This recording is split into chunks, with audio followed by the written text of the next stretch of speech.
हाय दोस्तों, नमस्ते। 4-5 दिन से वीडियो नहीं बना पा रही थी। यही नहीं समझ पा रही थी कि मैं किस टॉपिक पे वीडियो बनाऊँ। सोचा तो था, लेकिन जितनी वीडियो देखो उतना जितनी वीडियो देखो उतना कन्फ्यूज। फिर समझ आ गया कि एक वीडियो देखी, उस पे यही बार बार बता रहे हैं कि टैलेंट दिखाओ, टैलेंट दिखाओ। शायद मुझे समझ आ गया कि मेरे में क्या टैलेंट है। वैसे तो हर इंसान में कोई ना कोई टैलेंट होता है, बस देखने की ज़रूरत पड़ती है। किसी में तो कॉमेडी का ही टैलेंट इतना होता है कि बहुत ज़्यादा होता है, किसी में बहुत ज़्यादा मतलब गुस्से का भी टैलेंट होता है, जो कि मेरे में तो है। ये गुस्से वाला भी टैलेंट है और भी है, ज़िंदगी जीने का टैलेंट है मेरे अंदर। तो प्लीज़ दोस्तों, मैं आप लोगों से हाथ जोड़ के बस थोड़ा सा सपोर्ट मांग रही हूँ, जो आपके बगैर तो मैं कुछ भी नहीं हूँ, आप लोगों के बगैर। और तो बस मेरा थोड़ा सा साथ दीजिए। और बाकी मैं अपनी कहानी आज मैं सुनाने जा रही हूँ आप लोगों को। टैलेंट पे टॉपिक पे बात चल रही है। तो सिंपल ही हूँ, गांव से पली बड़ी हूँ, पढ़ी हुई नहीं हूँ बिल्कुल भी। तो इस बीच मुझे बहुत घबराहट होती है कि लोगों से मैं किस तरीक़ा से बात करूँ, कि मुझे अंग्रेज़ी नहीं आती है, कुछ कुछ तो हिंदी भी नहीं आती है, लेकिन क्या करूँ। पढ़ना अपने आप से सीखा है मैंने, सब ये चल नहीं पाती हूँ, इस चक्कर से मैंने ये सब, पहले मेरे पास टाइम पास नहीं था ना, तो बस यही था जिसमें मैंने थोड़ी बहुत टूटी फूटी हिंदी सीख ली है।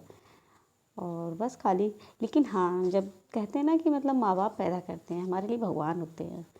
मेरे लिए भी मेरे माँ बाप भगवान थे, ज़िंदगी भी दी। बहुत ज़्यादा गरीब घर से थी, तो पढ़ा लिखा नहीं पाए वो लोग, कोई बात नहीं, कुछ कुछ मजबूरियाँ आ जाती हैं। शादी भी ऐसी ही करी, कुछ खास नहीं, जितना उनकी लिमिट थी कर दी शादी। लेकिन सासू माँ को दहेज चाहिए था, बहुत ढेर सारा क्या, उनके लिए कुछ भी नहीं मिला फिर दहेज में। तो मेरे हस्बैंड जिनको मैं अब भगवान कह सकती हूँ, बिल्कुल ही। तो माँ बाप के बाद बीमार हुई, बच्चे भी हुए, बीमार के बाद मुझे सबने छोड़ दिया।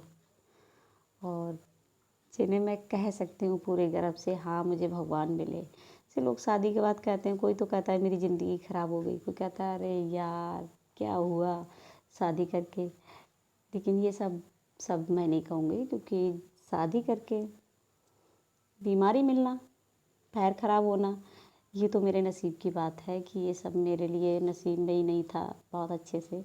लेकिन फिर भी मैं ऐसी ज़िंदगी जी रही हूँ जो एक महिला जीती है बहुत अच्छे से। तो मुझे अपनी ज़िंदगी से कोई शिकायत नहीं है। तो आज मैं उनसे मिलवाने जा रही हूँ जिन्हें मैं भगवान समझती हूँ, क्योंकि आज मैं हूँ ना आप लोगों के बीच, उन्हीं की वजह से हूँ। जो भी हूँ, जैसी भी हूँ, उन्हीं की वजह से हूँ। कुछ तो अपनी सासू माँ की वजह से हूँ, उन्हें कभी नहीं भूल सकती।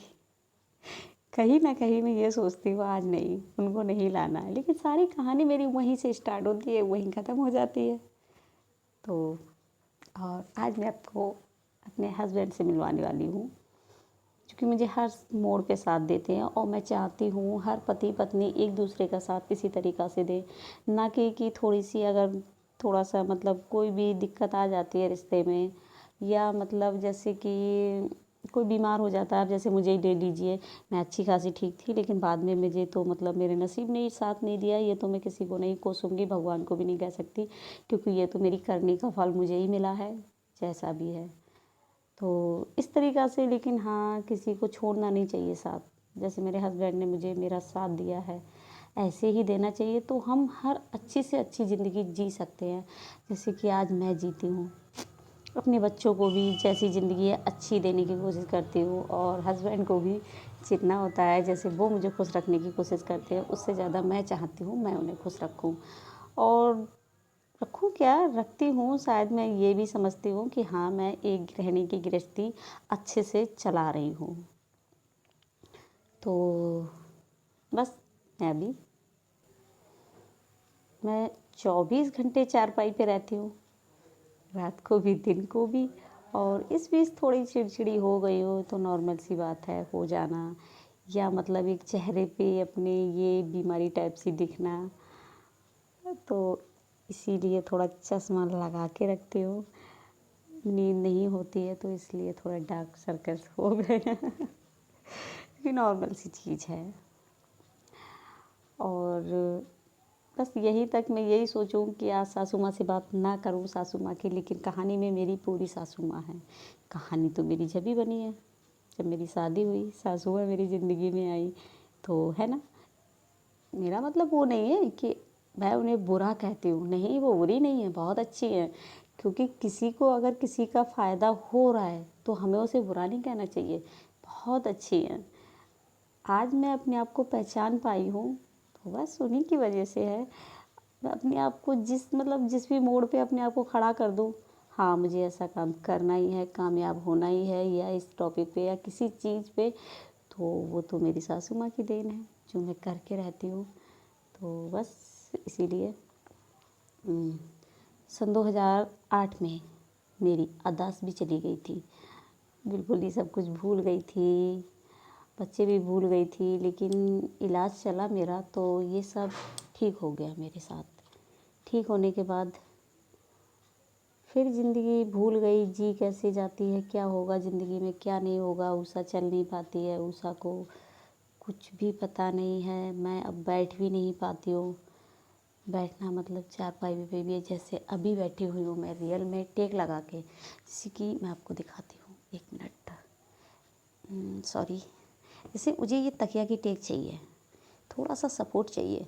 फ्री नहीं बैठ सकते, जैसे अपने लोग फ्री बैठते हैं ना एकदम फ्री होके, उस तरीक़ा से नहीं बैठ सकती मैं चारपाई पे भी। क्योंकि हाँ सिलाई का काम करती हूँ, थोड़ा सा जैसे कि इधर से ये वाला हाथ ऐसे लगा लिया, कभी इधर से ये हाथ लगा लिया, थोड़ा सा सपोर्ट चाहिए मुझे कि मुझे बैठना होता है। तो बस ऐसे ही ज़िंदगी चल रही है, लेकिन मज़े की चल रही है, मज़े की बनानी पड़ती है हमें।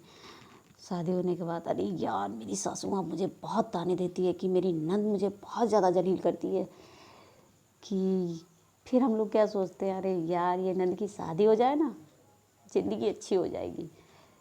नंद की शादी भी हो जाती है लेकिन प्रॉब्लम तो वही रहती है ना, प्रॉब्लम तो ही नहीं दूर होती, क्योंकि हमारे मेहमान हैं सारे लोग जो घर पे आते हैं, भाई नॉर्मल सी बात है।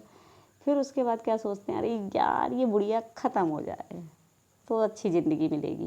लेकिन नहीं, ऐसा नहीं सोचना चाहिए। हमें ये सोचना चाहिए, ये देखना चाहिए कि हमें क्या है जो हम सब कुछ सहते हुए इंजॉय कर सकते हैं अपने आप को। तो यही चीज़ मैंने पहचानी है, जिसके कारण मैं जीना सीखी हूँ। और मतलब जिसके कारण क्या, मतलब बहुत बड़ा तो हाथ है मेरी सासू माँ का मुझे दोबारा ज़िंदगी देने में, इतना कामयाब बनाने में। आज मैं जो भी हूँ, अगर मैं कुछ भी करने की ठान लूँ तो वो मेरी सासू माँ का ही है कि हाँ मैं ठान लेती हूँ। उनने बोला था मैं तुझे मम्मी के घर भेज दूँगी और इतना टॉर्चर करूँगी उषा, तो ज़िंदगी में कभी भी बरेली का नाम नहीं लेगी। लेकिन उषा भी बहुत ज़िद्दी थी। मैंने कहा ठीक है, देखते हैं आप में कितनी सहन शक्ति है या मेरे में कितनी सहन शक्ति है, यार दोनों की देख लेते हैं। बहुत टॉर्चर किया,